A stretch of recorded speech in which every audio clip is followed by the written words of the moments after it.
Welcome back. I'm Ian Masters, and this is Background Briefing, available 24/7 at backgroundbriefing.org. And joining us now is Dr. Arye Carmon, who's one of Israel's foremost experts on political reform and an historian who's currently a distinguished visiting fellow at the Hoover Institution. In 1991, he founded the Israel Democracy Institute to strengthen the structural foundations of Israeli democracy, and his forthcoming book is Building Democracy on Sand, Israel Without a Constitution.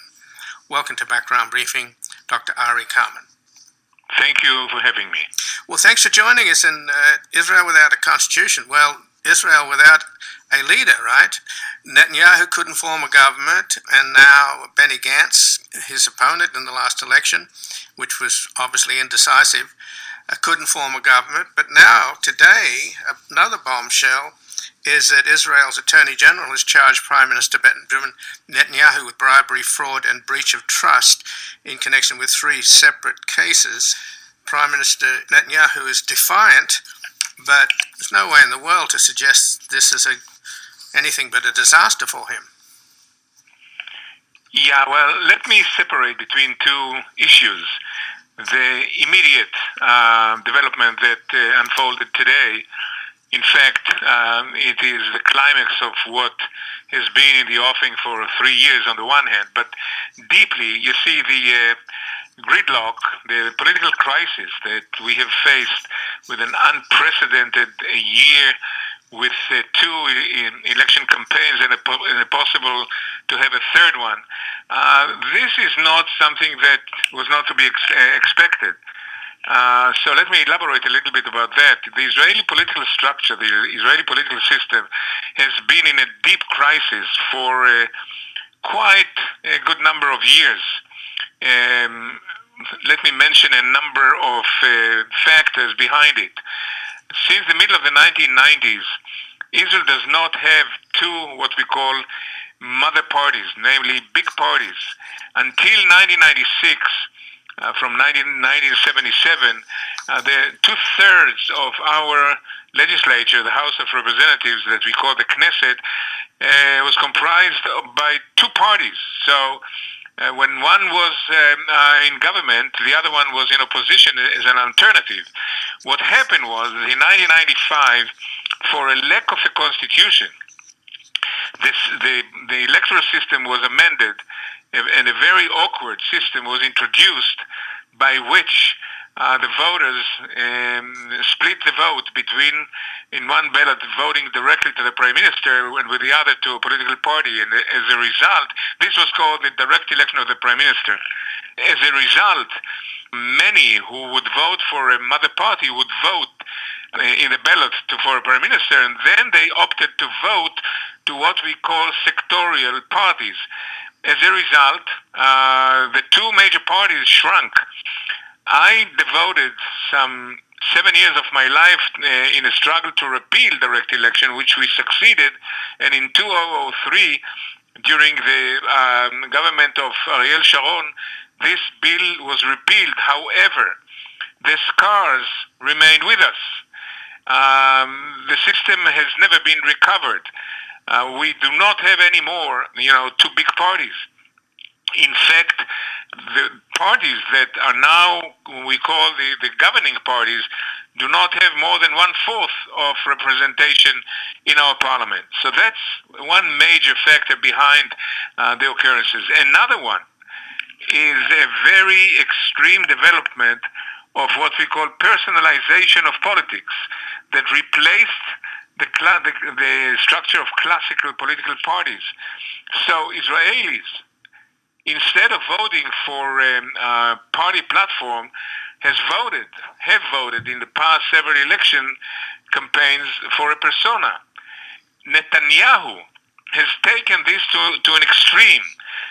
He developed what we call politics of survival. Nothing was more important than his own political survival. And this has been elevated or accelerated since 2015, when he started to see in the horizon the possible indictment. So we have faced in the last several years a deterioration of the rhetoric in the public, growing divisiveness within Israeli society. And, for 3 years, the Attorney General considered the accusations, for too long, for 3 years, and it culminated, of course, in his decision today. But as I said, the political structure in Israel was in a major crisis. As a matter of fact, we don't know what tomorrow holds for us. There is the issue of the indictment, which is if you want, the criminal track on the one hand, but then we still are in the midst of a stalemate. The only thing that may change it and prove, and the decision of the Attorney General may prove to be a game changer, is if within the Likud party, someone or a group of members of the Knesset or politicians will rise to the occasion and will declare that they want to replace Netanyahu as a leader. If this will happen, then the door will be open short term to get out of the stalemate.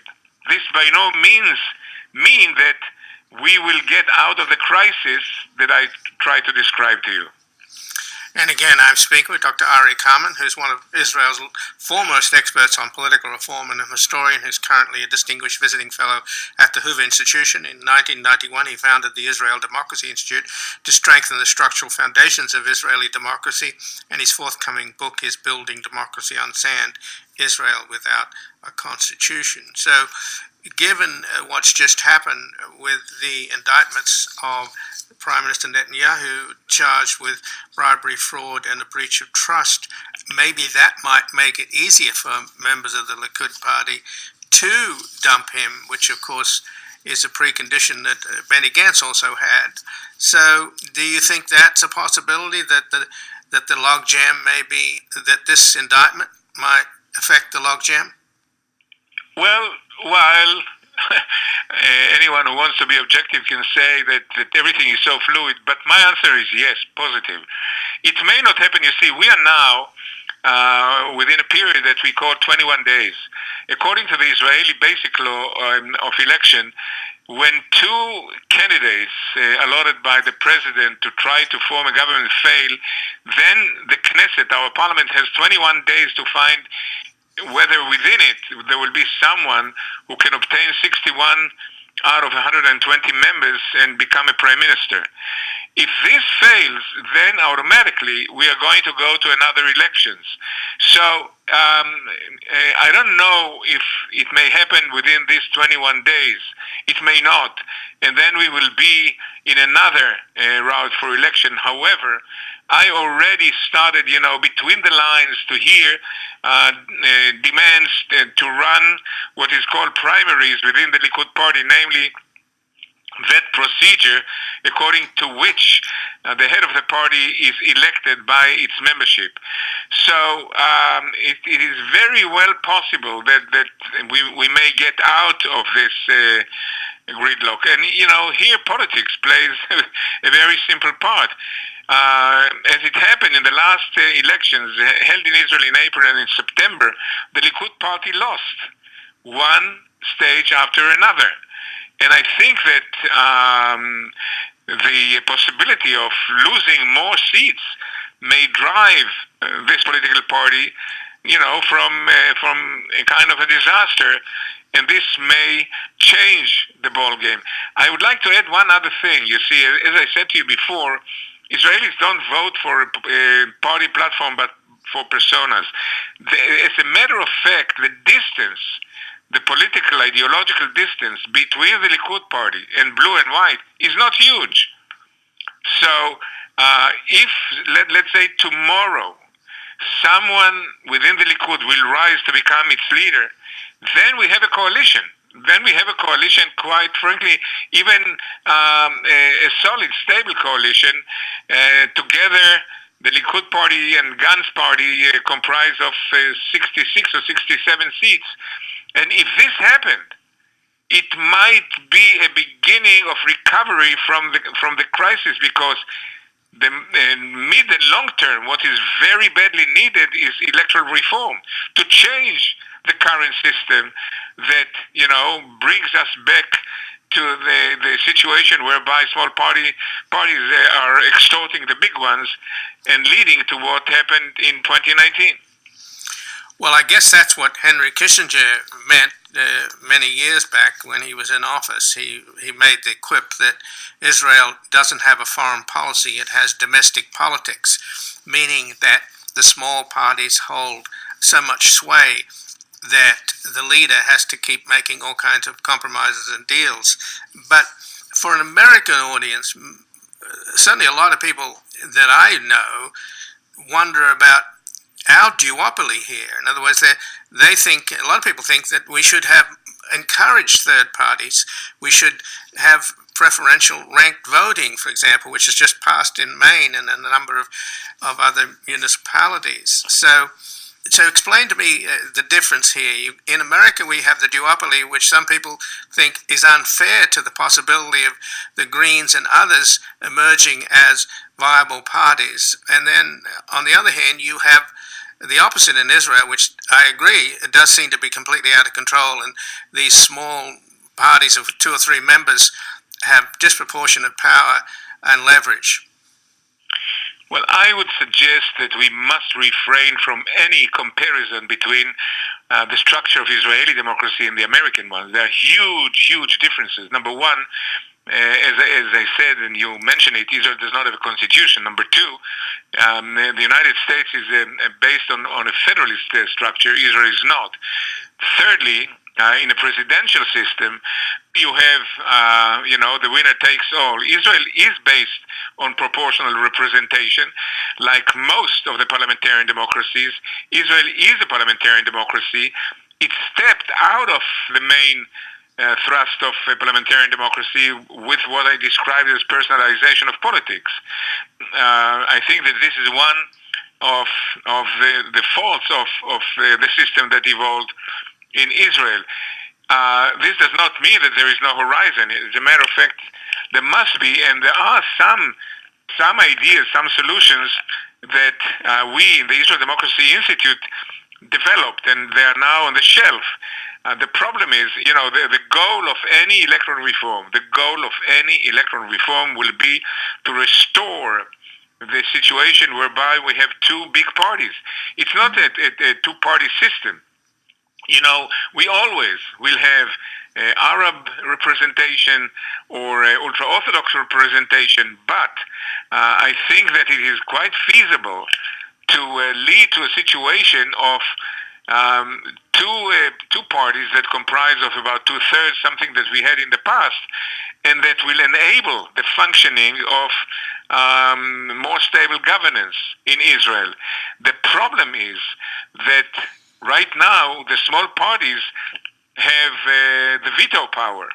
And in the last 25 years, in any coalition agreement, there was a clause that demanded that any change will require an overwhelming majority, and this was a stumbling block. That's why I said if a coalition comprised of the 2 parties now, the Likud and Blue and White, will be established, then maybe it will be a window to reform the electoral system and try to bring it back to the main path. I can add one thing, which is a history, and it brings me back to the fact that Israel does not have a constitution. Israel does not have solid ground rules for our political system. The change of the system in the middle of the 1990s, the introduction of direct election of the Prime Minister, was achieved with a simple majority. Your American audience know very well what does it take to amend the American Constitution. No one can even believe it doesn't exist in any other democracy that simple majority can change the system. And in fact, the 2 people, ironically, that were behind that change were Netanyahu from the Likud and the late Yitzhak Rabin from the Labor. So hopefully we will get back on a certain track.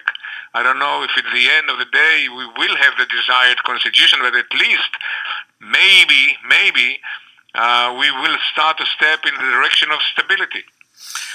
Well, I brought up the U.S. and obviously the Israeli political system. I guess perhaps evolved more out of the British. Certainly, didn't they weren't adopting the American Republican system. However, the idea that I wanted to explore with you, and which we've sort of vaguely been talking about, is Israel a victim of being too much of a democracy, and the criticism here in the United States is that we're too much of a duopoly and therefore not enough of a democracy. That was the point I was trying to make.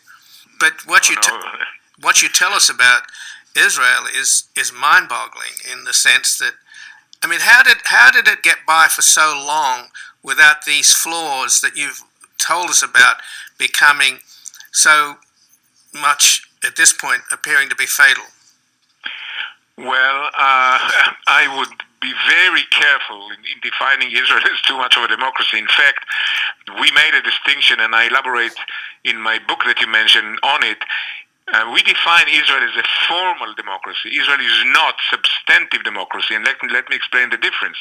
Yeah, we have institutions, we have procedures, we have elections, but we do not have Bill of Rights. The Israeli population did not internalize the ramifications of freedoms, the ramifications of what it entails and requires with these freedoms. One of the most important thing within it is the fact that we never confronted what is in any Bill of Rights, namely freedom of and freedom from religion, which is, the core of a conflict of identities that Israel has been caught in with.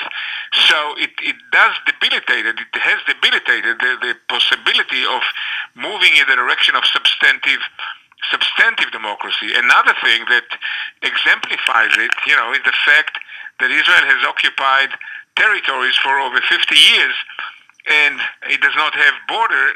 There is no other democracy that does not have borders, and the dispute over it just underscores the conflict of identities that I mentioned. What is so badly needed, and Constitution could have been a remedy to it, is the definition of what political scientists call consensual underpinning. In other words, a sort of a very substantive layer agreed upon that defines the ground rule, that defines the fundamental normative values that we act upon. We do not have that. Well, that's called a constitution, right? Exactly. And so I by no means can say that Israel is too much of a democracy. Well, I meant it in the sense that no matter how small a group you are and whatever your local interests are, you can form a party and get seats in the Knesset. That seems to be the way the system works. Well, look, the tension between representation and effective government is one of the contradictions that has to be resolved. Now, one means that Israel adopted, which was a first step, is raising the threshold. In a proportional representation, generally you allow for higher representation than in the American or the British system, which is the majoritarian system. However, having too many parties is an obstacle, is a big hurdle to comprise solid governance. So putting a threshold, meaning any party that does not cross the threshold today is 3.25% of the voters, does not have representation. But then some few more steps need to be taken in order to technically foster stability into the system. With it, however, this might be a beginning, but with it, we will not resolve some of the causes that affect that conflict of identities and the deteriorating divisiveness within Israeli society. I want to mention another thing that makes the city in Israel very unique. The composition of Israeli society demographically has been changing so rapidly. 71 years ago, when the state was founded, the population was 803,000. including 13% Arabs, and the 85% among the Jews were very homogeneous. Today, after 71 years, the population grew 1,200%, and it is highly, highly diversified. And again, without a common normative foundation, divisiveness only has grown, which brings me back to where we started. In the past several years, Netanyahu enhanced this divisiveness. In his fear from indictment, the language of hate, the language of divisiveness only grew. And unfortunately, on the foundation of the conflict of identities, today we have a very split and cleaved Israeli society. Well, Dr. Arye Carmon, I thank you for joining us. I really think we have to do a follow-up conversation because this is so interesting, and I don't think a lot of Americans understand the fundamental nature of Israeli government without a constitution that you have just explained to us. And so let's do another one at some point, okay? I'd be happy to. And again, I've been speaking with Dr. Arye Carmon, who's one of Israel's foremost experts on political reform and an historian who's currently a distinguished visiting fellow at the Hoover Institution. In 1991, he founded the Israel Democracy Institute to strengthen the structural foundations of Israeli democracy, and his forthcoming book is Building Democracy on Sand, Israel Without a Constitution. We're going to take a brief station break and we're back with an assessment of last night's fifth Democratic candidates debate, which was the lowest rated debate so far with only 6.5 million TV viewers.